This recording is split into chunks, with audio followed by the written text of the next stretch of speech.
Hey everyone, this is Austin Schur here with We Write About Music, and today I am speaking with Wes Hambright, who is best known as Orange Dog. He has just released a fantastic new record called Propaganda, and I am super excited to talk to him all about it. Wes, I want to thank you so much for taking the time. How are you doing today? Thank you. Thank you. I'm doing great. Thank you for having me. Yeah, you're so welcome. Where are you in the world? I am in Los Angeles, California. Oh, me I'm too. at, Where about? I'm in Lake. I live in Northridge, but Are you serious? yeah. I'm in Calabasas. That's Oh, crazy. really? Yeah, that's nuts. Okay. I've lived in Northridge for like 5 years. Oh, wow. Yeah, I live over by the college. Very cool. Yeah, that's where I went to college. Oh, Damn, yeah. small. Yeah, that's super small world. It Oh, we is a should have small done this world. in person.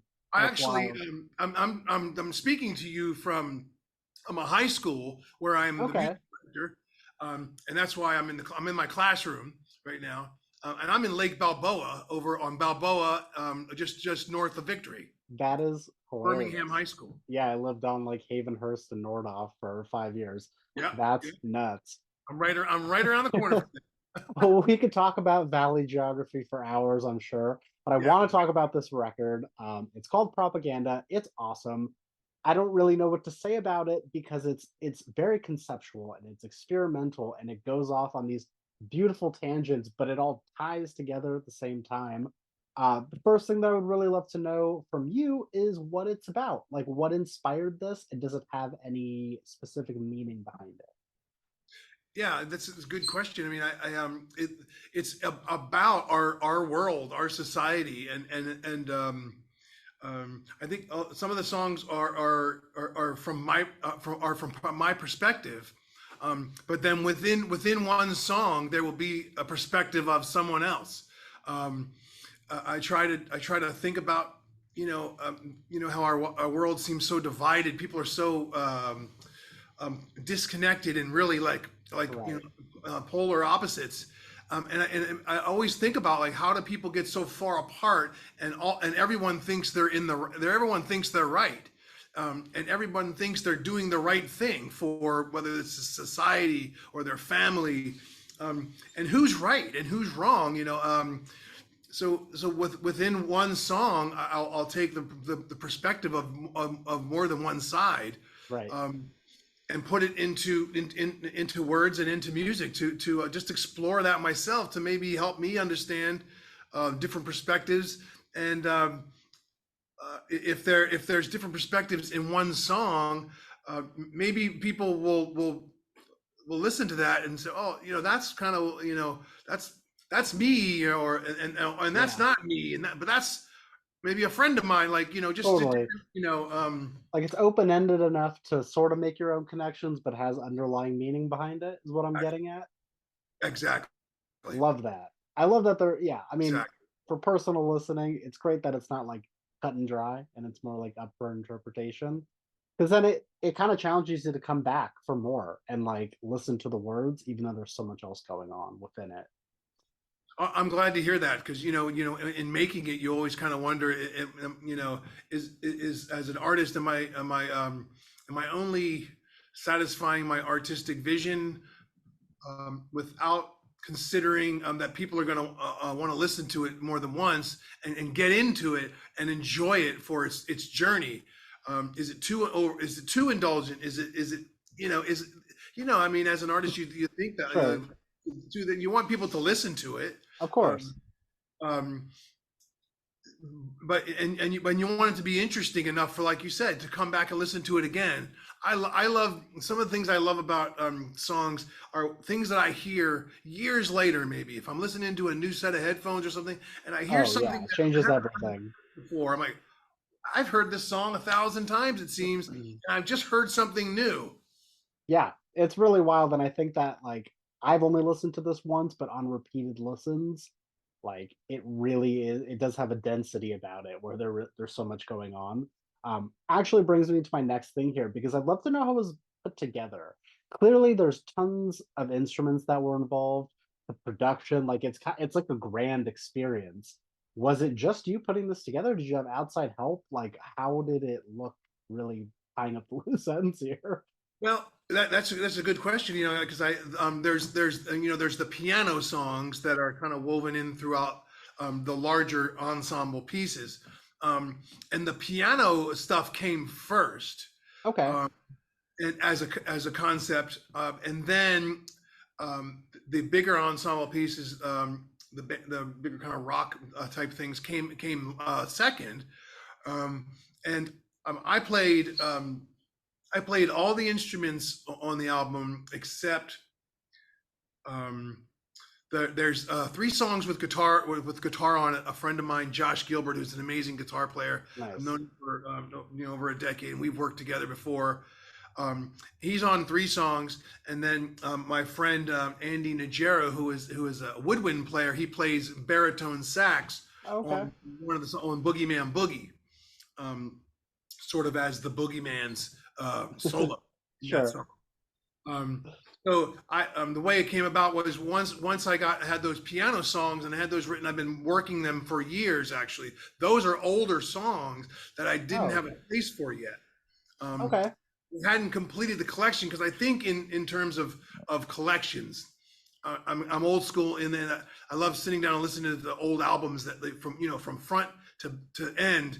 Oh yeah, It's an experience, right? that's what it's all about, and that kind of feels like a lost art nowadays. And Yeah, it yeah. sucks because, like, I don't know. I mean, obviously, the music industry has shifted more towards singles and keeping up appearances and just like short spurts. But like, there's nothing like kind of tapping into an album and getting lost in it. And this Oh, feels right. like that. And No, there's I nothing like. promise, yeah, I'm not blowing smoke at you, but I truly do feel that there's like an immersiveness to this record that kind of just like sucks you in from the beginning and you feel good at the end. Oh, cool. I'm glad to Yeah. hear. Thank you. Now, there's no right answer to this question because I don't know how you could really put it into words. I guess we'll see. But if you had to put a label on this in terms of genres or styles, like what would you call this? Because it really is a little bit of everything. Um, I try to put a label on it because when you're telling people about it, you have to do that. Right, right. And when you distribute it, you got to say, well, what genre? Um, Well, it's this and it's that. there's not always the drop down that you're looking for. No. But I put it under. I'm putting it under the umbrella of art pop. Yeah. Um, Okay. Yeah. I do try to write in a pop sensibility because I like just catchy, motifs. I really like, kind of repeating things enough so people it becomes kind of an earworm, Sure. like kind of like a good pop song does. And but then there's some rock in there. There's some classical piano. So I kind of think, well, art pop is the best thing. I mean, because to me, indie doesn't mean isn't necessarily a genre. I mean, Yeah. Well, it has like is kind of it's weird. It's a little weird. allusions to it, but I know what you're saying. Art pop, I feel that actually does accurately describe it. You think that fits? It fits enough. Like I think that I would just challenge the listener to be like, come up with your own label on it. But at the end of the Yeah, day, it doesn't really need to be called like it is. Like, which I think is more of a compliment because everything nowadays is like a fusion of one another. Like rock isn't just rock, pop isn't just pop. But if you can try to kind of hone it in a little bit, yeah, then you can sell it in a way. I don't know. It's complicated. yeah. Because we have to give it some sort of description to Totally. tell somebody about it. So so I get that. But that's a good point too. Like if it's hard if it's hard to define, maybe that's a good thing. I think so. I really do think so. Now, the actual process of making this, like, first off, how long did you spend putting this together and, as a whole? Um, well, like I said, the piano stuff was our older songs that Okay, right. I've been adding to over the years, and I've put out other albums since those were written. Um, and then I decided, so it's taken about I would say 2 years since my last album, The Power. Damn. I think it took about 2 years of recording, writing, and funny thing is, there was actually in March of 2021, I've done this a couple of times, and I've said I need to finish this album. I've got these songs, and I don't want to put them out as an EP Sure. because there's more here that I want to explore. Um, in March of 2021, I wrote a song a day. So I had written 30 songs, and out of those 30 songs, 6 or 7 of them are the ones that made it to this album. Okay. And I geared all of them towards this idea. Yeah. That's So impressive in its own right. And hey, maybe we'll see those other songs come to life in the future. Who yeah, knows? yeah. Some of them didn't actually fit on this album, and there was actually a couple. There was a couple that were gonna make it on the album that did fit on the album that I just didn't have time to finish them. Right. They because the way I work is I'll lay down a scratch Sure.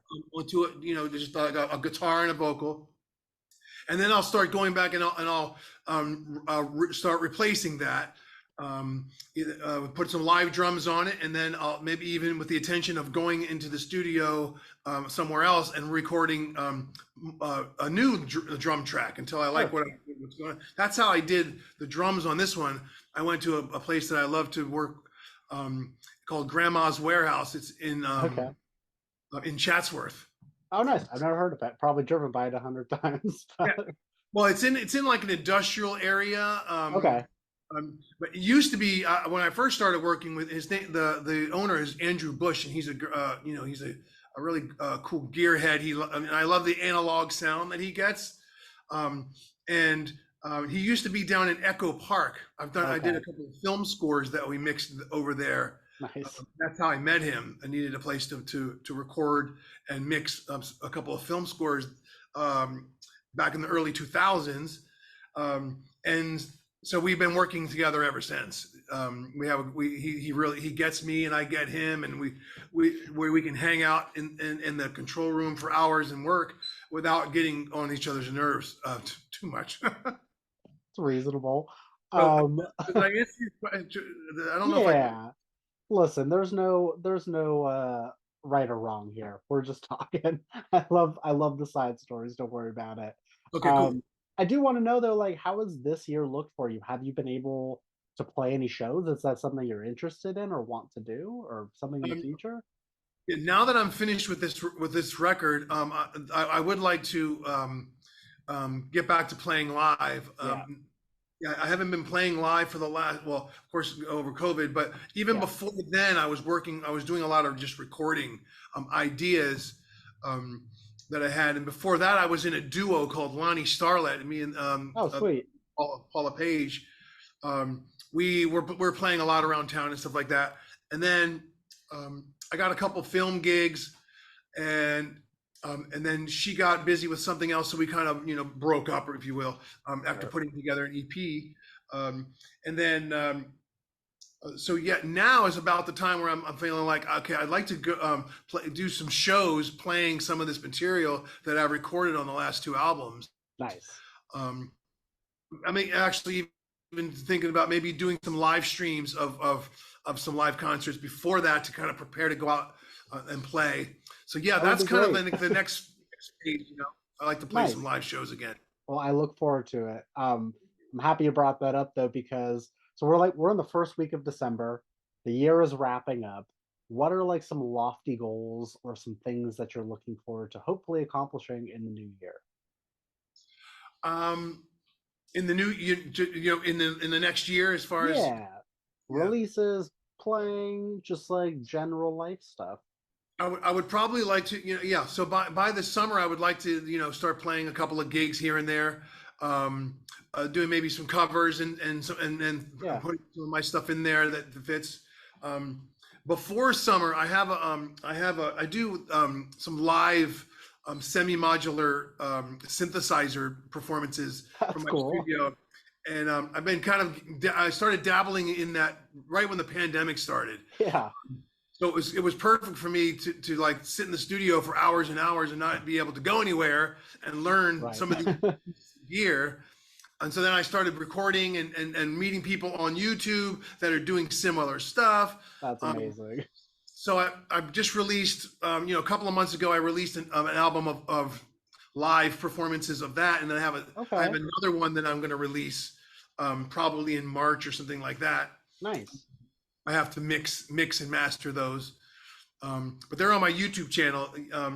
Just basically it's just a camera above a system of synthesizers, and um, just do some live performance. I like to actually do them live, even though they're filmed live. Right, Like right. I haven't done a lot of live streaming and have people interact live, Yeah, and that's probably another goal of mine next year. I'd like to do that. totally. That would be a lot of fun. Definitely possible. It sounds like there's a lot to look forward to. Um, I have a couple more for you. I want to know, normally it's like a cheesy question to ask, but because your music is so out there and experimental, I want to know, like, what are you listening to? Like, who influenced this? Like, what was audio happening while you were making this? Huh. Um, Interesting. I mean, I listen to a lot of different music because especially being Yeah, I'm not surprised by that at all. I mean the students that I have, they're high school kids, are 9 to 12, and they turn me on to music all the time. Like I Yeah, have a list of music that are all from, if I wasn't working here, I would have never heard about these artists. totally. So I'm listening to just everything from K-pop to some of these indie people like Steve Lacy Okay, yeah, yeah, yeah. and I got turned on to Kanye West here in this school. Never was not Sure, listening. sure. I know now. Now it's a little different. Actually, I Yeah, just had a song play in my headphones for the first time since this stuff started going down. I'm like, right. oh, it's Kanye. Like I haven't actually listened to his music Yeah, since. it's wild. But a lot as far as some hip hop that I really like, um, Travis Scott and some of these bands, and then there's a lot like there just seems to be so much music out there these days. So It really um, never ends. yeah, it never does. And as far as what I listen to on my own, like before I was influenced by these teenagers, I would say a lot of Radiohead, Yeah, a lot of Beatles, a lot of Rolling Stones. I was brought up on that stuff. Led Zeppelin. My parents they were big Led Zeppelin fans. Elton John is a huge influence on. of course. I saw him when I was very little, um, and so he was been a profound influence on me. And I don't know if it comes out in style wise or anything. I would never claim to be another Elton John by any means. I mean, You're not he's saying that. It's just, listen, there's so much music out there. It's truly a never-ending thing that it's like we're always influenced or inspired by one thing or another. And it's like you yeah. take what you I grew think up with, and there's so much happening now. yeah. And the question that you ask is pretty broad because it's like, well, I could just say everything. No, Everything truly that I've everything. heard. Yeah, everything is at our fingertips at all And times. it's like I like this, and then I write, Truly, and then it's it is it's wild. it's a It's product wild. of other products, I guess. Really, it's just Absolutely. for my filter. Wes, so my last question for you here is basically for the person that is going to discover you from this, and for the person that's going to listen to your music for the first time, what is an opening message that you'd like to say to them? An opening message. Um, well, listen to the journey throughout the record, um, and and and put it through their filter, your filter. Yeah, Make of it what you want.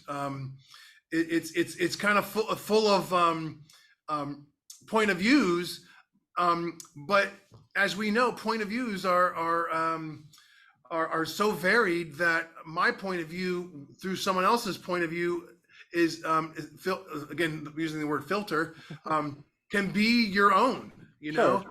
know, so listen with open ears and hope you enjoy the journey of the recording. I think that's a fantastic opening statement for anyone who's going to listen. Wes, please let me do the favor of plugging this one more time for you. Okay, If thank you you. guys missed it the first time around, the album is called Propaganda. We will have links in the article so that people can listen and share and follow along and just generally stay tuned because it sounds like there's so much more coming in the new year. But Wes, I want to thank you so much for taking the time. I'm so happy we can make this work. Thank you, And Austin. there's a good chance I'll probably run into you in person one of these days. Yeah, maybe at Ralph's. Probably, probably. All right, thank you so Okay, much again. thank I you. I hope to speak soon, and take care for now. You too. Thank you so All right, much. bye bye.